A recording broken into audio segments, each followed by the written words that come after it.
먼저 배울 거야. 자, 구름이라고 하는 거는 공기 중 수증기가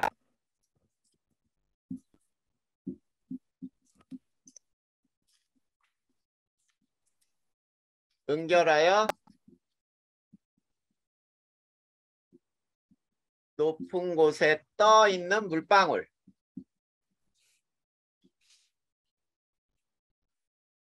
자, 물방울이에요. 자, 그러면 첫 번째, 구름 발생 필수 조건이 뭔지 아니?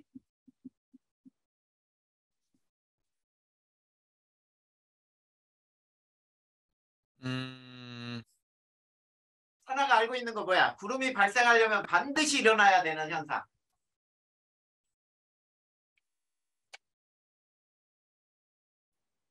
뭘까?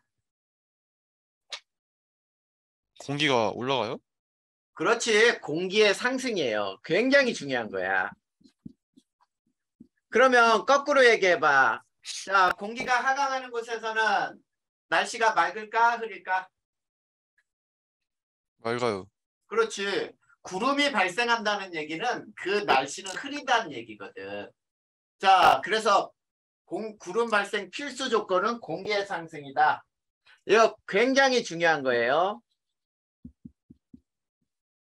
자, 그러면은 두 번째, 이제 구름이 발생하는 과정은 이거는 굳이 몰라도 되는데, 공기가 상승하게 되면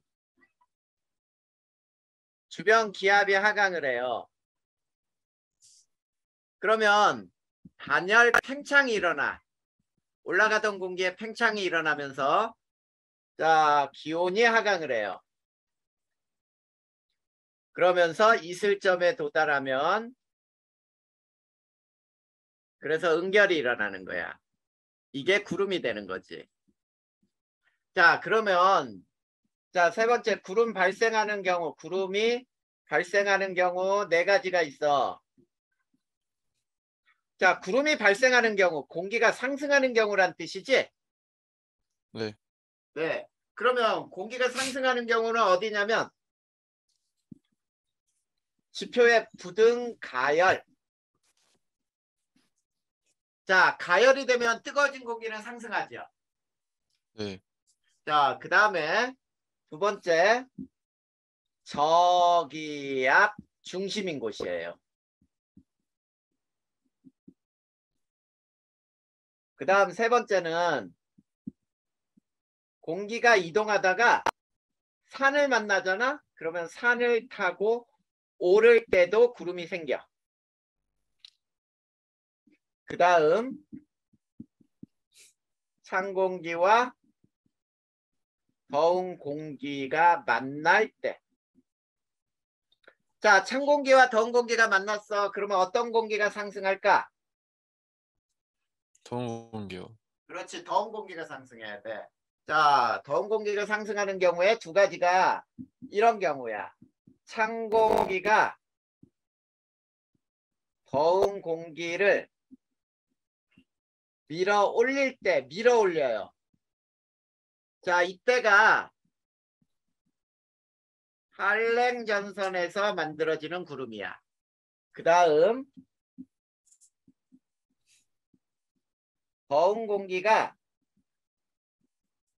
찬 공기를 타고 오를 때도 생겨. 이때는 온난 전선에서 만들어지는 구름이라고 생각하면 돼. 자, 이게 구름이 발생하는 경우고. 자, 그 다음에 네 번째. 그러면 구름의 종류는 몇 종류가 있느냐라고 할 때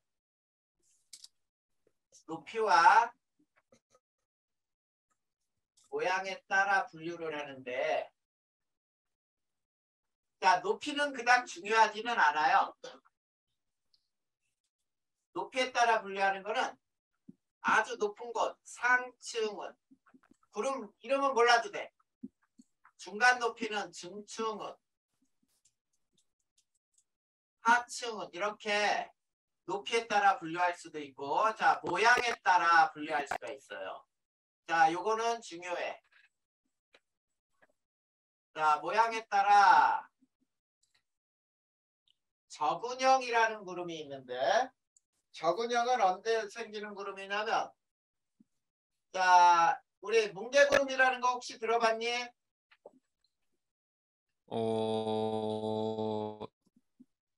아니요. 뭉게구름, 수직구름이에요. 보면은 뭉게뭉게 이렇게 수직으로 이렇게 막 생겨있는 구름들 있잖아. 네. 이런 걸 저근형이라고 불러. 저근형은 상승 기류가 강할 때 생기는 구름의 모양이 저근형이야. 그 다음에 충은형도 있는데 이거는 우리가 아주 얇은 구름, 양떼구름이라고도 불러요. 수평한 구름인데 자, 얘는 상승 기류가 약할 때 이럴 때 생성되는 구름이야. 자, 요게 구름의 종류예요. 자, 그 다음에 요거 반드시 또 알아야죠. 구름에 구름 사진이 있어요. 자, 구름 사진에는 가시 영상이 있는데 자, 가시 영상은 가시광으로 찍은 사진이야. 그래서 얘는 낮에만 촬영이 가능해. 자, 그 다음에 가시 영상으로 찍었을 때 있지 흰색이 강할수록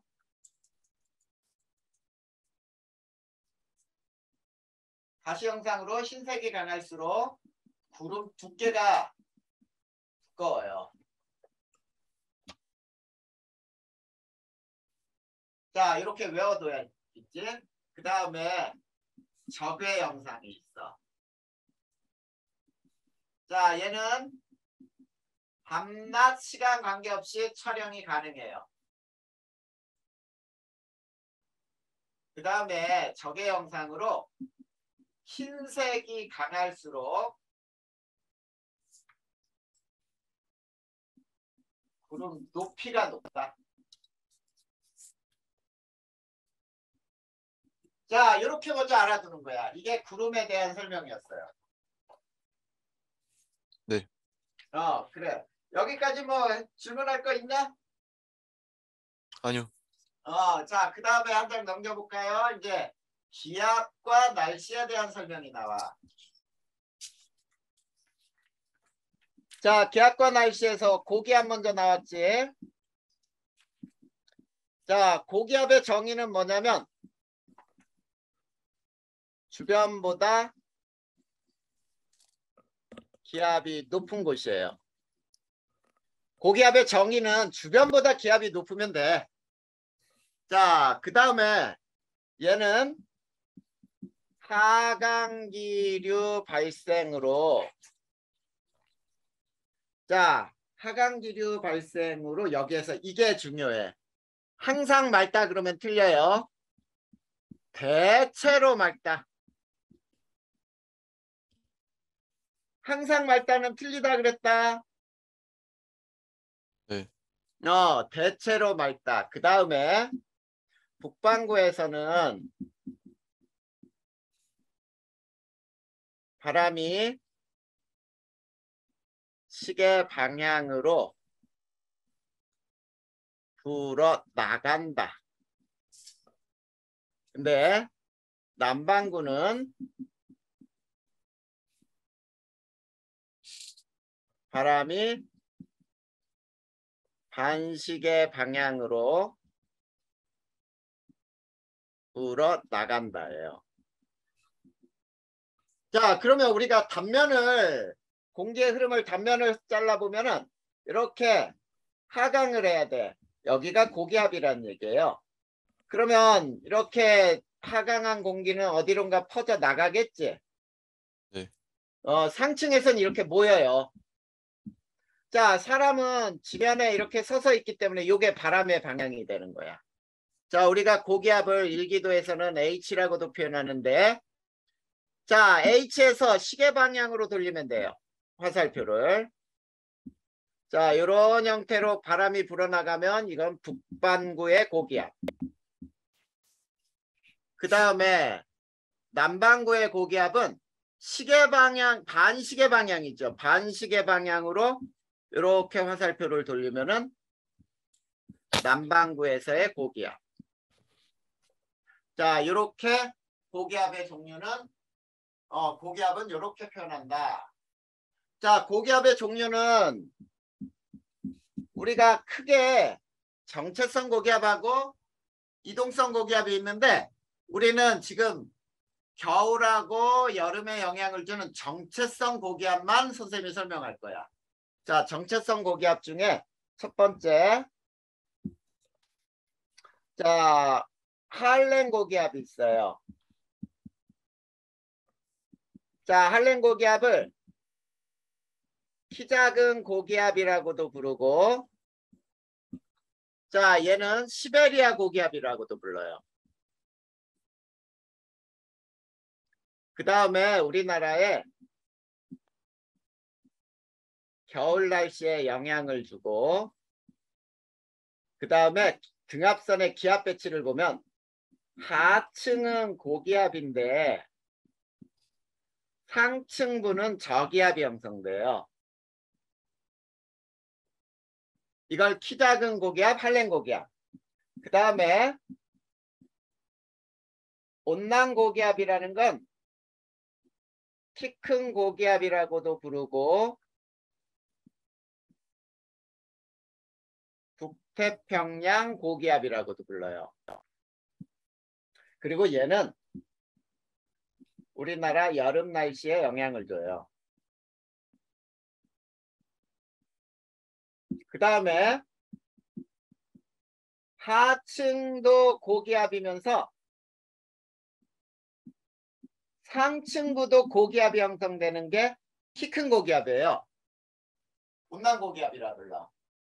자, 그러면 우리가 등압선을 한번 그려볼 테니까 보자. 요게 지표인데 키 작은 고기압은 어떻게 등압선이 형성되냐면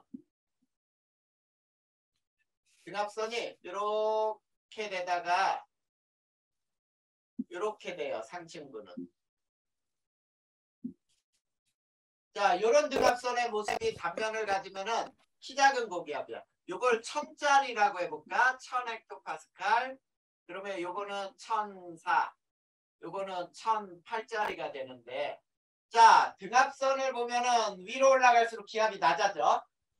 그러면 여기는 1008보다 높을 거야. 그래서 고기압이야. 자, 주변보다 기압이 높지요, 분명히. 근데 여기 보자. 이거는 996짜리고 992짜리라고 할 때 요 부분 봐봐, 요 부분. 양쪽은 996짜리인데 가운데는 992니까 저기압이 형성되죠? 네. 이런 거를 키 작은 고기압이라고 불러. 자, 그러면 키 큰 고기압은 등압선 모습이 계속 이런 모습이 돼. 자, 이런 형태로 이루어져 있으면은 이게 키 큰 고기압이야. 자, 요걸 1000짜리라고 해볼까요? 요거는 1004. 그래서 여기가 고기압. 여기는 996, 992라고 할 때. 자, 이 부분은 봐봐. 요 부분은 양쪽은 992고 여기는 996이니까 고기압이지. 네. 그래서 하층부도 고기압, 상층부도 고기압인 게 이렇게 형성되는 등압선을 키 큰 고기압, 온난 고기압이라고 부르고 우리나라 여름 날씨에 영향을 준다.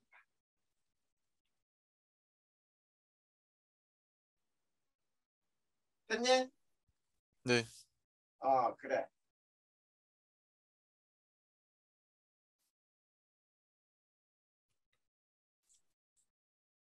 자, 이제 저기압을 배워볼까요?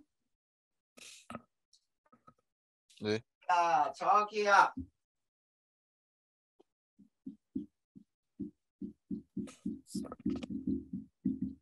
자, 주변보다 기압이 낮은 곳이죠. 그리고 여기에서는 있지?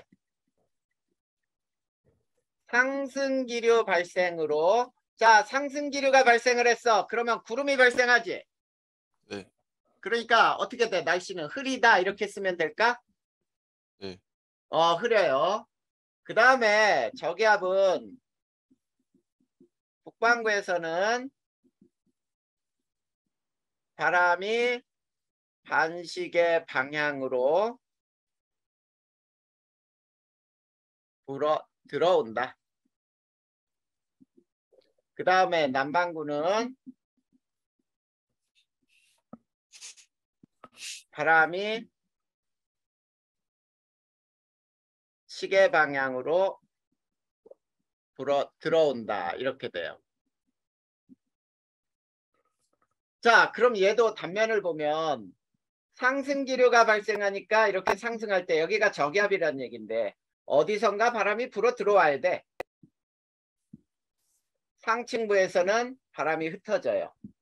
자, 역시 사람은 지면에 붙어 살기 때문에 요걸 바람의 방향이라고 불러. 저기압을 L이라고도 표현하는데 북반구에서는 바깥에서 반시계 방향으로 화살표를 돌리면 되겠다. 자, 요게 북반구. 자, 남반구는 자, 시계 방향으로 불어 들어온다. 바깥에서 시계 방향으로 돌리면 되겠죠. 이게 남반구야. 자, 이게 저기압에 대한 설명이에요. 자, 종류가 있어.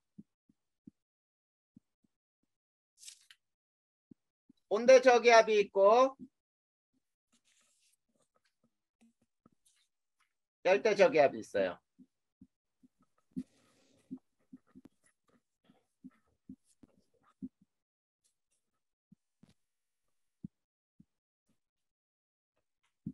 자, 요 두 개는 반드시 시험에 나온다. 무조건 나온다. 알겠지? 하나야, 네. 너 지금 졸립지 않냐 혹시? 네, 맞아요. 선생님은 화면이지만 딱 보면 졸린 거 되게 빨리 캐치한다. 네. 자, 가서 잠깐 시간 줄 테니까 찬물로 좀 얼굴 좀 씻고 올래? 저 혹시 그 마이크 꺼고 얼음 씌우면서 하면 안 될까요? 어떻게? 마이크 잠깐 꺼고 얼음 씌우면서 좀 하면 안 될까요? 마이크 끄고 얼음 씹으면서 하면 안 될까요? 얼음 씹으면서? 네, 한 마이크 10분 안 정도? 꺼도 돼. 그냥 얼음 먹으면서 해. 어, 그래도 돼요? 괜찮아. 알겠습니다. 마이크 잠깐 꺼놓고 해도 되고. 네, 왜냐면 선생님이 물어보면 대답을 바로바로 해야 되니까 안 꺼도 돼.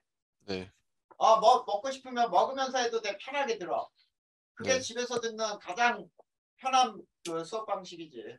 얼음이랑 다 준비해와. 네.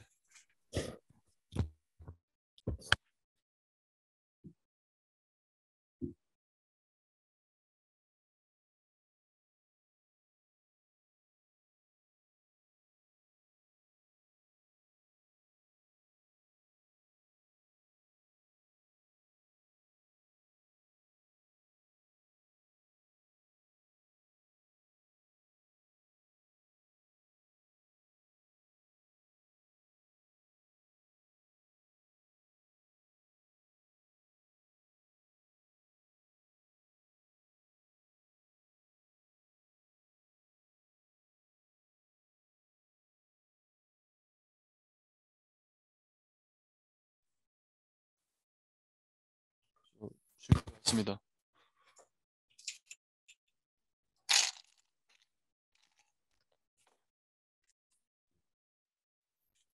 그래. 계속하자. 자, 저 온대저기압하고 열대저기압은 반드시 시험에 나오니까 반드시 제대로 알고 있어야 돼. 비교를. 네, 자, 그 다음에 이 두 개는 여기서 배울 건 아니에요. 자, 그 다음에 등압선 배워보자. 등압선. 자, 등압선이라고 하는 건 기압이 같은 지점을 이은 선이라고 부르고 1000헥토파스칼을 기준으로 해서 4헥토파스칼 간격으로 그리게 돼 있어요. 자, 그 다음에 얘로 알 수 있는 게 뭐냐면 등압선이 있지. 조밀하다. 뭐를 알 수 있죠?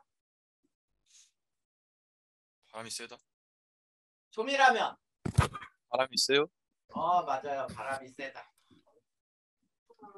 자, 요게 바로 등압선으로 알 수 있는 사실이야. 알겠지? 네. 네, 그러면 이제 바로 그 옆장으로 또 들어갑니다. 옆에 내용이 이제 기단이 나와. 기단에 대해서 배워볼 거예요.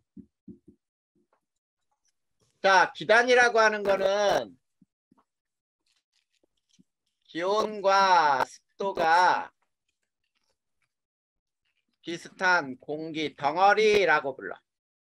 자, 그럴 때 자, 기온, 습도 이 두 가지 때문에 기단이 발생하는 거거든. 성질이 변하는 거거든. 그래서 발원지가 어디냐에 따라 즉 발생한 곳이 어디냐에 따라 기온을 결정하는 요소는 뭘까, 사나야?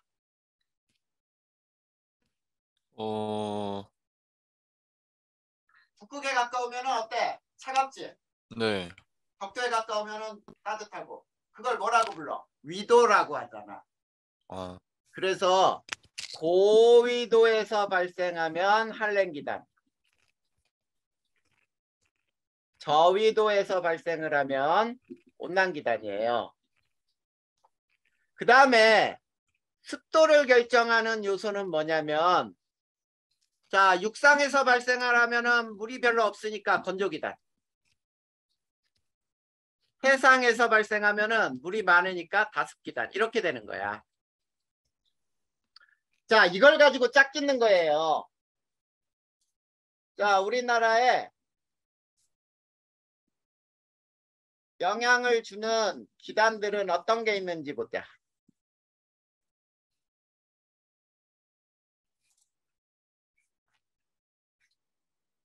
자, 우리나라 간단하게 그릴 거예요.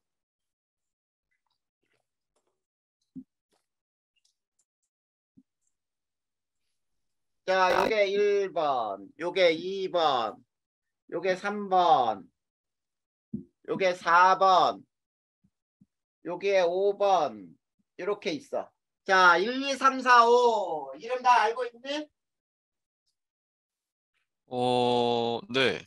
1번이 무슨 기단? 1번 양쯔강 기단이요. 그렇지. 양지강 기단. 자, 얘 성질을 예측하기 위해서 봐봐. 아래쪽 저위도 육상에서 발생했니? 네. 그러니까 어때? 건조요. 온난 건조 기단이죠. 네. 자, 그 다음에 양지강 기단이 우리나라에 영향을 줄 때 일기도 특징을 배워볼 거야. 일기도가 어떤 특징이 있냐면 자, 여기 잘 보면 있지? 여기에 저기압이 있는데 그 위에 고기압, 밑에도 고기압, 뭐 저기압. 즉 무슨 말이냐면 일기도가 매우 복잡해요. 자, 일기도가 매우 복잡한 이런 일기도는 우리나라 봄, 가을 날씨에 영향을 줘요. 자, 그 다음에 봄에 황사를 동반하기도 하죠.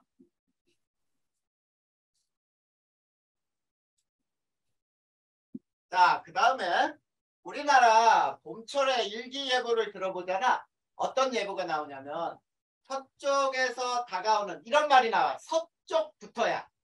자, 서쪽에서 다가오는 이동성 고기압 또는 기압골의 통과가 많아요. 기압골이요? 일종의 저기압인데 고기압과 고기압 사이는 뭘까? 고기압 사이 그게 기압의 골짜기. 그래서 기압골이라고 불러. 자, 이럴 때는 우리나라 봄철에 날씨 변화가 심하다라는 걸 알려주는 거예요.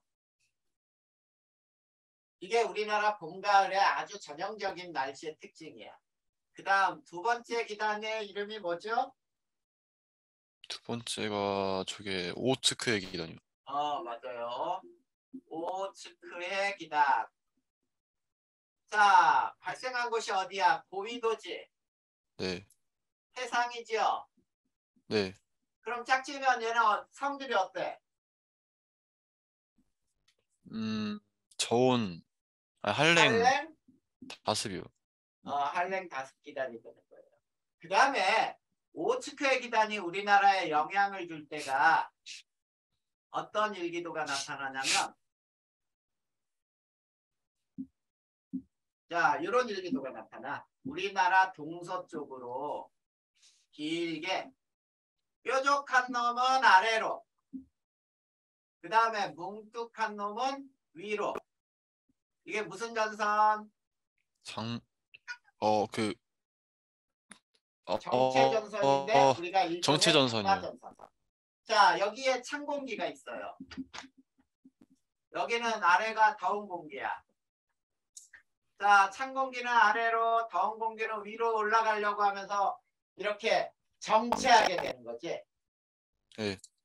자, 이 특징은 초여름 날씨에 영향을 줘요.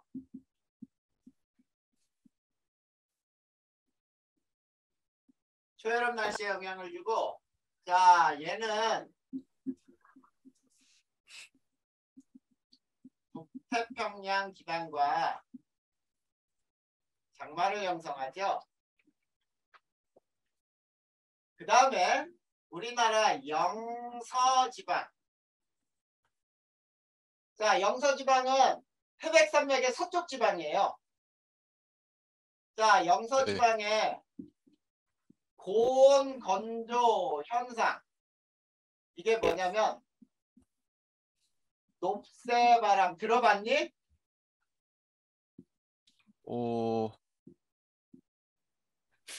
팬인가요? 현상. 팬? 팬 현상 그거요? 맞아요. 편현상. 높새바람이 편현상이야. 고온 현상을 일으키는 원인이야. 자, 그랬을 때, 자, 이 부분을 이렇게 잘라보잖아. A하고 B의 단면을 보잖아. 그러면, 자, 저 단면은 이렇게 돼 있어요. 이게 A 쪽이고, 이게 B 쪽이야. 여기가 찬 공기고, 여기가 더운 공기가 있어. 자, 구름은 그러면은 찬 공기, 더운 공기가 만날 때 생긴다 그랬지? 잠시만요. 좀 팬이 좀 느린 것 같아서. 어. 지금 어, 통신이 약간 좀 거기가 늦다. 그래요? 지금은 어때? 네, 다 보여요, 지금. 이제 나왔어? 네, 나온 것 같아요. 자, 그러면 구름이 이쪽에서 있으니까 찬 공기 있는 쪽에서 비가 오는 거야. 네. 이게 바로 오츠케 기단의 특징이에요. 잠시만요. 인터넷 연결이 불안정하다네요. 그러니까 잠시만요.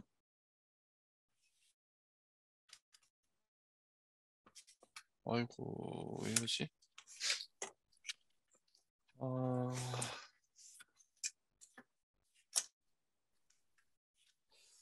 잠시만 기다려주세요.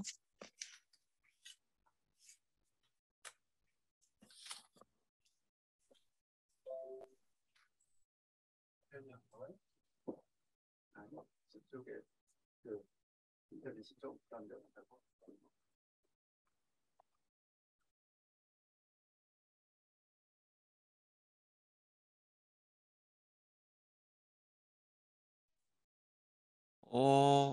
일단 확인은 좀 해봤는데, 네. 지금 그 와이파이로 접속돼 있지? 네, 그 와이파이가 조금 이렇게 느릴 때가 있어. 네. 자, 이제 다 떴니? 네, 다 떴어요. 자, 그 다음에 세 번째 기단의 이름이 뭘까? 세 번째가 저거 그 북태평양 맞아요. 기단이요. 북태평양 기단. 자, 북태평양 기단을 보니까 저위도 해상에서 발생을 했네. 선생님 그냥 저 와이파이 연결 좀 끊고 저 제 핫스팟으로 해서 다시 좀 접속할게요. 그래. 그러면 기다릴 테니까. 네. 잠깐 나갔다 들어오겠습니다. 어.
저 다시 들어왔습니다.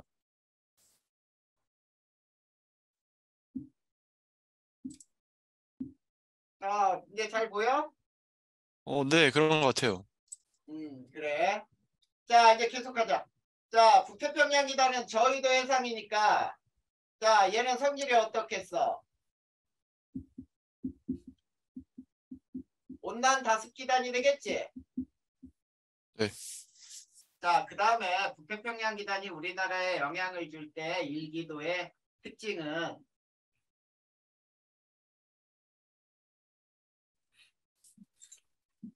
자, 어떤 특징이 있냐면 등압선의 간격이 굉장히 멀어요.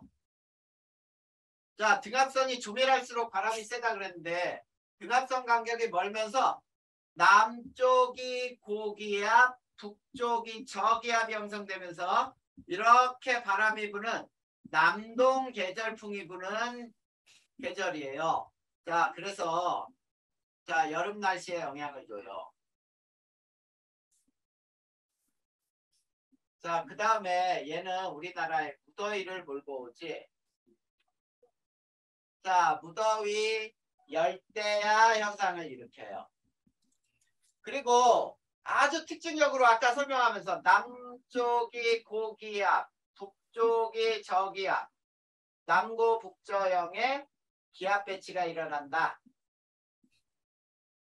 그 다음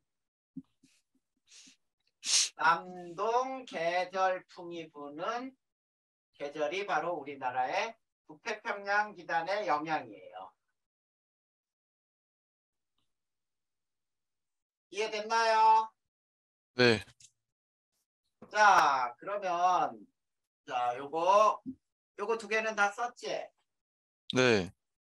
자, 요거 지우고 네 번째. 이게 시베리아 기단이죠? 자, 시베리아 기단은 생긴 게 어때? 고위도 육상이니까 한랭 건조 기단이 될 거야. 그리고 시베리아 기단이 우리나라에 영향을 줄 때 일기도 모습.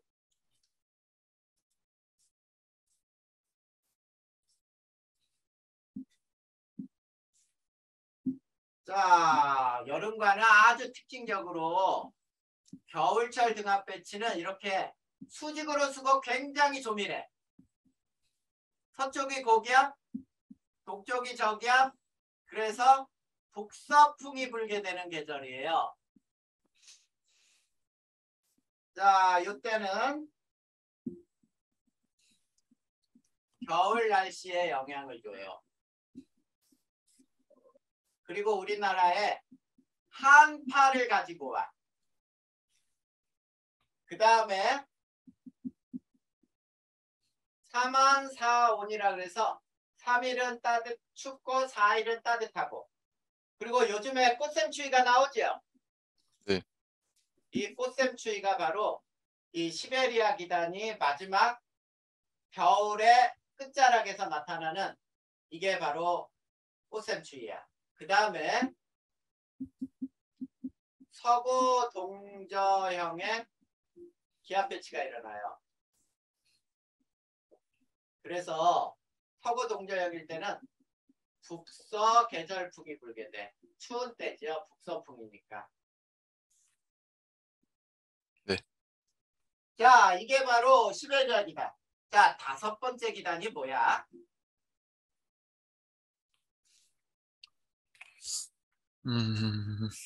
저거 태풍 아니에요? 맞아요. 태풍. 이거를 적도 기단이라고 부르지.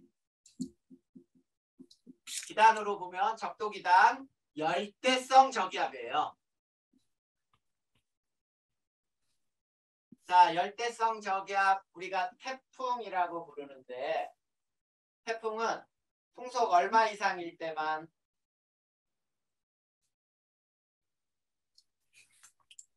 자, 태풍은 17m/s 이상일 때 태풍이라고 불러요. 자, 발생은 어디에서 하죠? 적도보다 조금 위에?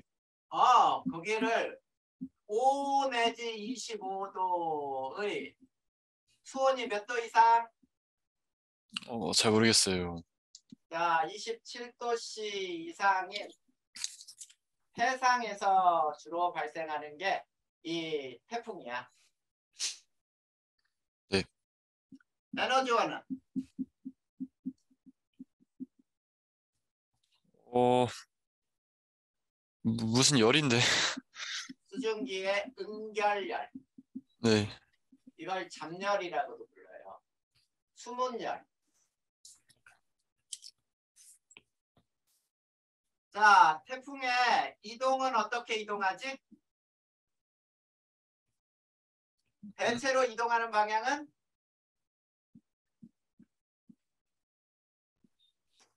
포물선 경로로 이동을 해요. 자, 포물선 경로로 이동하는데 이렇게 올라와서 보통 이렇게 움직이잖아. 네. 맞니? 네. 자, 요 방향이 꺾이는 점을 전향점이라고 불러. 그리고 아래쪽은 무역풍 때문에 이동하는 거고 위쪽은 편서풍 때문에 이렇게 이동하는 거예요. 그래서 포물선 경로로 이동한다라고 불러. 네. 자, 태풍의 근압선을 봐봐. 특징이 있죠? 동심원으로 그렸죠? 네. 그래서 동심원으로 조밀하다.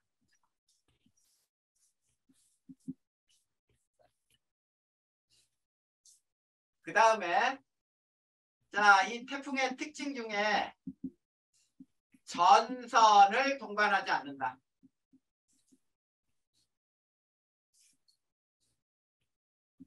태풍은 절대로 전선이 없어요.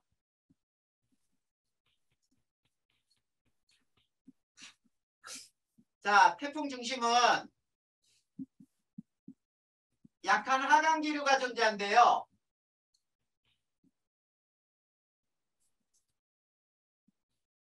자, 약한 하강 기류 존재. 기압은 뭘까? 고기압일까? 저기압일까? 저기압이요. 네, 절대 고기압 아니다.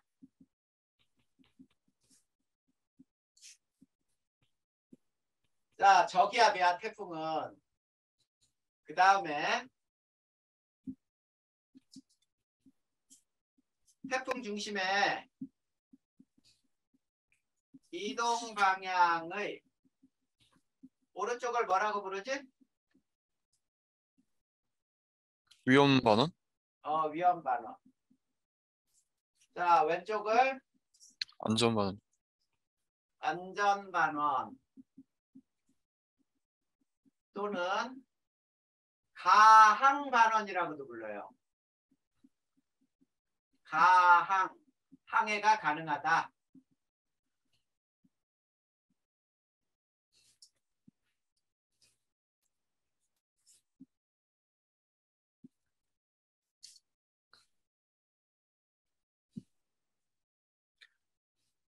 자, 왜 그러냐면 태풍은 있지.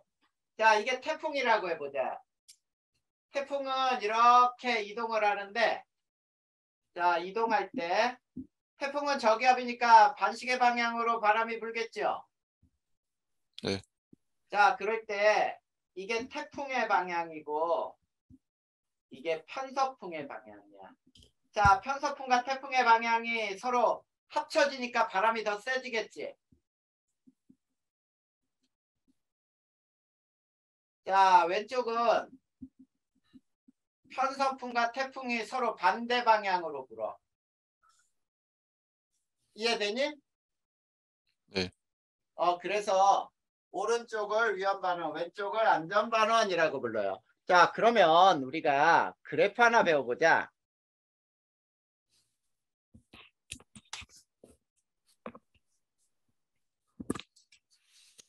자, 이게 풍속이야. 자, 그 다음에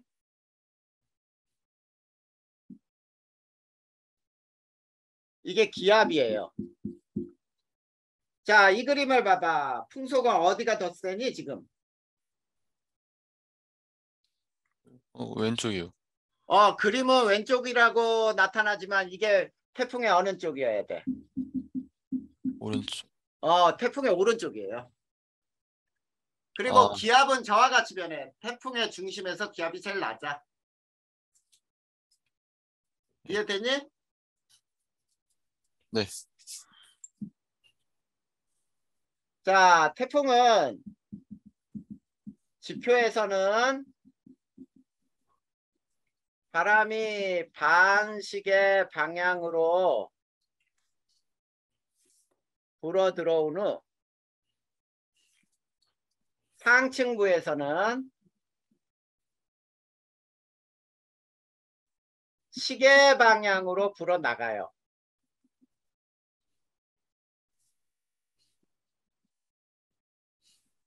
그 다음 태풍 중심 기압이 낮을수록 자, 태풍의 위력이 세다. 자, 저기압이기 때문에 중심의 기압이 낮을수록 태풍의 위력이 굉장히 강한 거예요.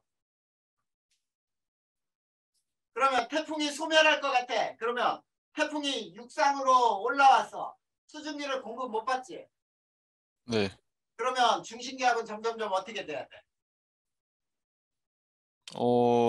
올라가요. 그래, 올라가야지. 그 다음에 태풍 진행 방향의 오른쪽 지역은 풍향이 시계 방향으로 변해요. 그리고 왼쪽은 반시계 방향으로 변한다. 자, 요거 굉장히 또 잘 나오는 내용이죠. 네. 태풍이 어떻게 진행했느냐에 따라 A 지역은 풍향이 시계 방향으로 변해간다 또는 반시계 방향으로 변해간다 라는 말이 나와. 저거 왜 그런지 알겠니? 음,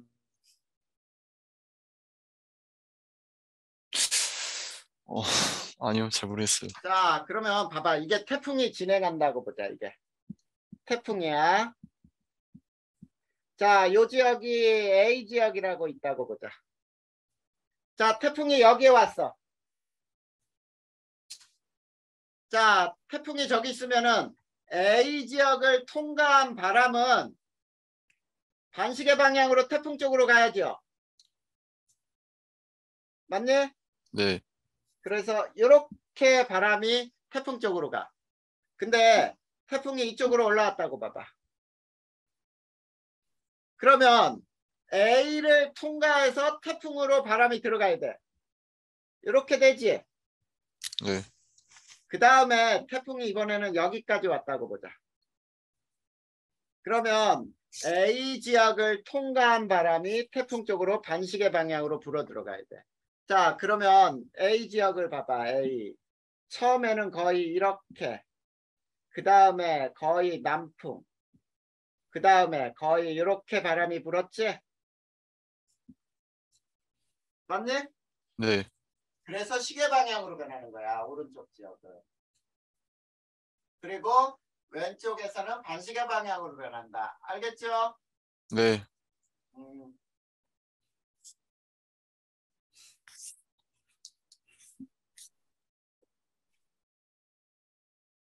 그래도 설아는 많이 기억하고 있다. 뭐 그런 것 같기도 해요.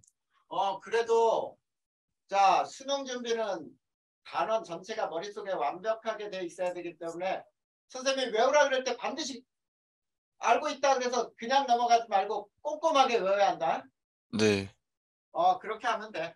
자, 그리고 선생님이 지난번에도 얘기했지만 선생님하고 수능 준비는 일주일에 2시간으로 끝낸다라고 생각하면 돼. 네. 자, 그 다음에 기단의 변질. 자, 기단이 생긴 다음에 이동하면은 성질이 변하겠죠?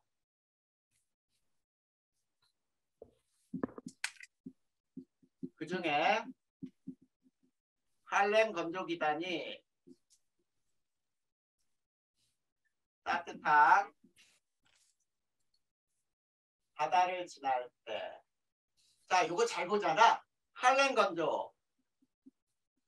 고위도 육상에서 발생한 것이 따뜻한 바다, 저위도 해상으로 옮기는 거예요. 자, 이거 완벽한 예가 있어.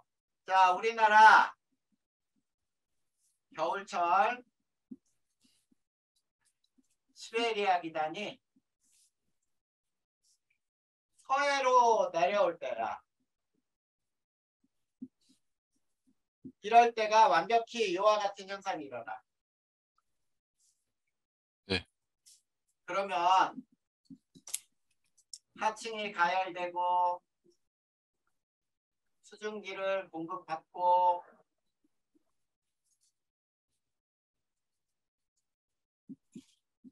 그리고 강한 상승기류가 발생해. 그래서 적은 뇌우, 정란운 그래서 강한 비나 눈이 내리게 돼요. 자, 이걸 그림으로 간단하게 설명해 보자.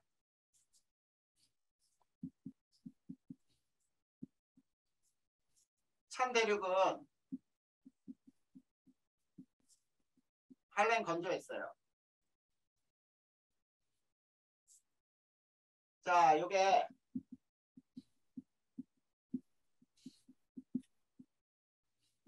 따뜻한 바다로 왔어. 그러면 아래쪽에서 열 수증기를 공급받아. 그럼 아래는 고온이고 위쪽은 저온이야. 고온의 공기는 강하게 상승하지. 네. 그래서 정란운, 적운 이러면서 여기서 강한 비나 눈이 내리게 돼.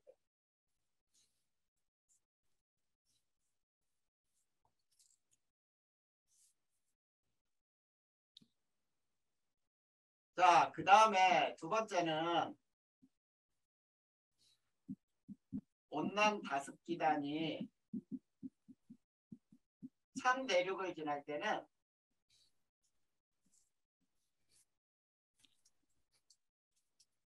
아래층, 하층이 냉각이 돼요. 그리고 기층이 안정해져. 안정하면 상승기류가 잘 발생 안 해. 그래서 얘는 충운이나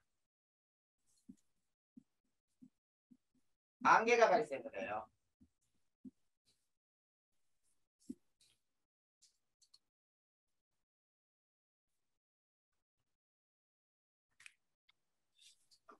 선생님 혹시 그 달무리가 뭐예요?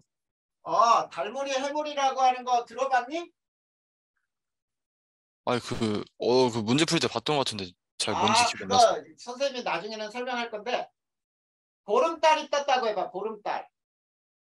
근데 보름달 위로 아주 연하게 구름이 있는데 구름 속에서 달이 보일 때 있지. 네. 근데 구름 속에서 달이 보이는데 달 주변에 이렇게 노란색이 이렇게 링으로 보여. 아, 이게 달무리야. 해무리는 해 위에 구름 때문에 해 주변에 노란 링이 쳐 있는 것이 해무리. 그래도 자, 사라는 어떤 문제에서 그걸 봤어? 아마 학교 시험 문제였던 것 같아요. 그렇구나. 선생님이 나중에 우리나라 속담 얘기해 주면서 다 얘기해 줄 거야.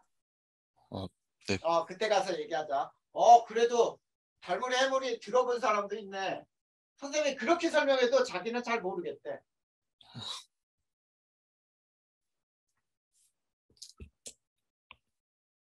자, 여기까지 다 썼니? 네. 자, 그러면 이제 오늘은 그 옆에 전선면과 전선 있니? 네, 있어요. 오늘은 한랭전선, 온난전선 전까지 온대적이야 발생과 소멸까지만 선생님이 27페이지까지만 수업을 할 거야. 네. 거기까지 오늘 배운 거를 더 공부 너 혼자 안 해도 될 만큼 외워야 돼. 네. 그래. 자, 이제 전선면과 전선 배워보자.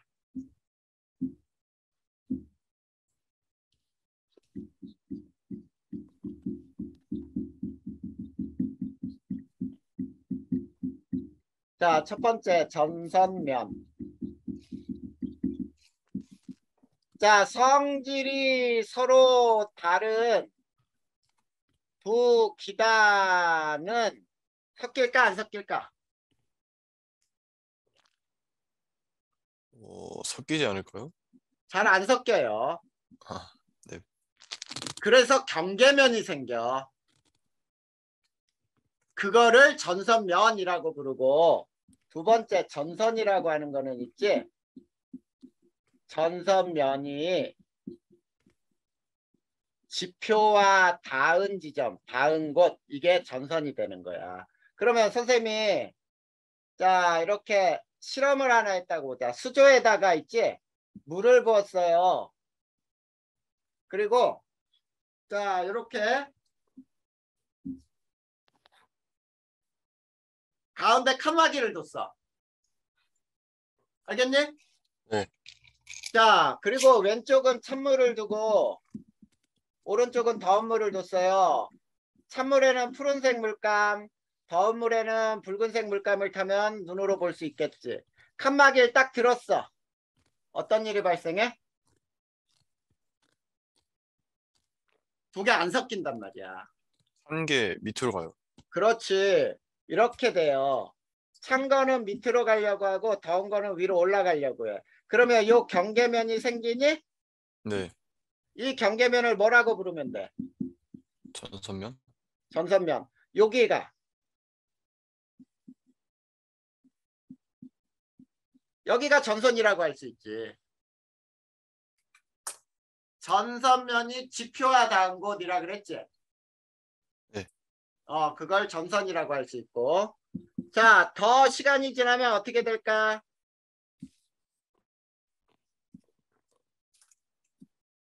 찬물이 아예 아래로 내려가고 더운 물이 위로 떠요. 자, 이거는 뭐가 사라진 거지? 전선멸이 사라졌어요? 그래요. 그래서 이걸 전선의 소멸이라고 부르는 거야. 이해되니? 네. 자, 전선의 종류가 있어요.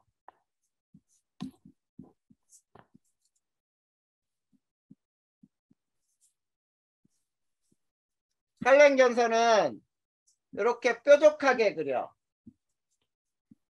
자, 뾰족한 방향으로 이동을 하는 거야. 그리고 뾰족한 놈 뒤쪽이 찬 공기가 있다. 앞쪽이 더운 공기. 찬 공기가 더운 공기를 밀어내는 거야. 자, 비는 어디서 오는지 알아? 그 뒤쪽에서. 뾰족한 놈 뒤에서. 자, 그림을 잘 보면 알아. 뾰족한 놈 뒤에서 찬 공기 쪽에서 비가 오네.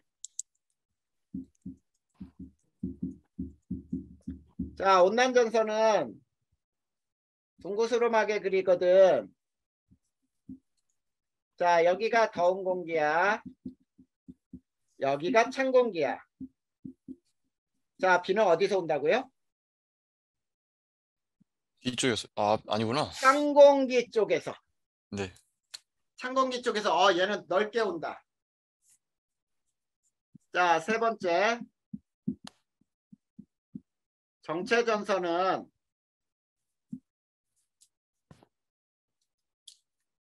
방향이 서로 반대야.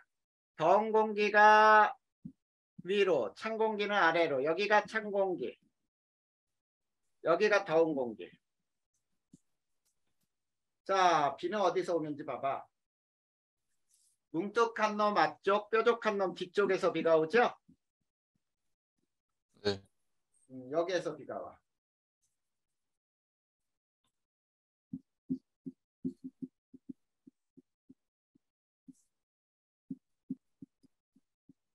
자, 폐색전선은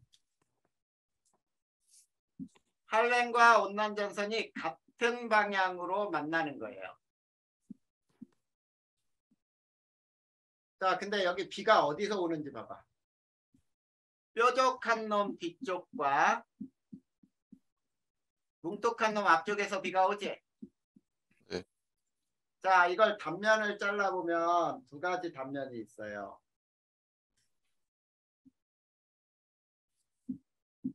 할렌형 폐색은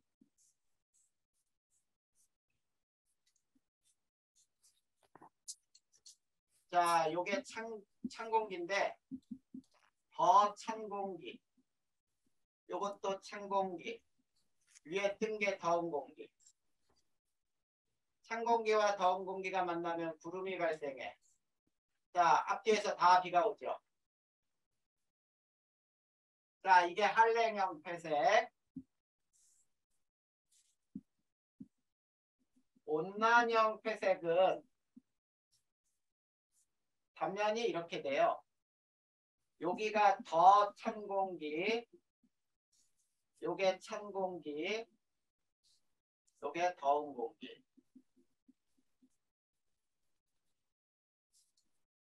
그래서 여기도 앞뒤에서 다 비가 오네. 네.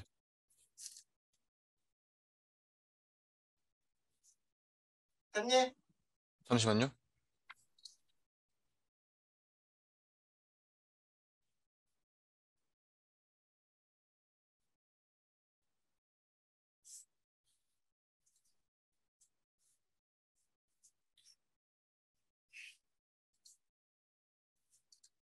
네. 됐어요, 이제. 그래. 자, 그러면 이제 온대 저기압을 배울 거예요. 자, 네 번째. 온대 저기압. 자, 아까 선생님이 온대 저기압과 열대 저기압은 비교가 반드시 나온다 그랬지? 네. 발생은 편서풍대 또는 한대 전선대에서 주로 발생을 해요. 자, 그리고 에너지원은 위치 에너지의 감소예요. 자, 위치 에너지가 감소하면 운동 에너지가 증가해. 자, 이동을 보자. 이동. 편서풍. 서풍이 부는 지역에서 발생을 해. 그러면 얘는 바람 따라 움직이겠지? 네. 그러면 어디에서 어디로 움직일까? 서에서 동으로요. 맞아요. 서에서 동으로 움직여요. 자, 등압선은 타원형으로 성글다라고 얘기하고 특징은 전선을 동반한다. 그래서 온대저기압인지 태풍인지 알려면은 전선이 있는지 없는지만 봐도 돼. 자, 저기압을 중심으로 이렇게 한랭과 온난전선을 동반하면서 자, 이렇게 등압선은 타원형으로 이렇게 만들어져요. 자, 이런 형태 나타나는 게 바로 온대저기압이야.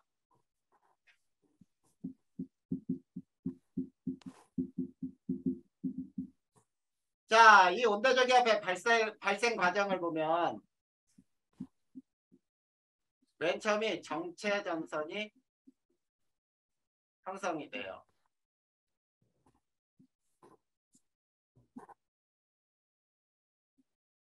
자, 위에가 찬 공기, 아래가 더운 공기. 찬 공기는 이렇게, 더운 공기는 이렇게 이동하다가 파동 시작이 돼요.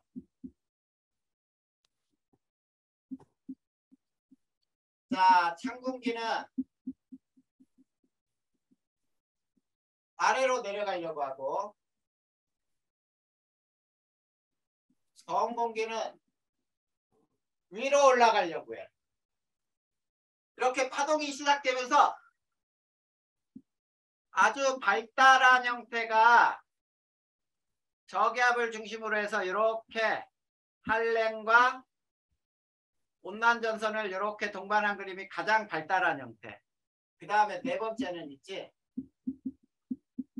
부분 폐색이 일어나. 폐색. 자, 부분 폐색은 이렇게 일부가 겹쳐요. 한랭과 온난이 겹치고 아래쪽은 아직 안 겹쳤고. 자, 이렇게 된 다음에 마지막에 완전 폐색이 되잖아.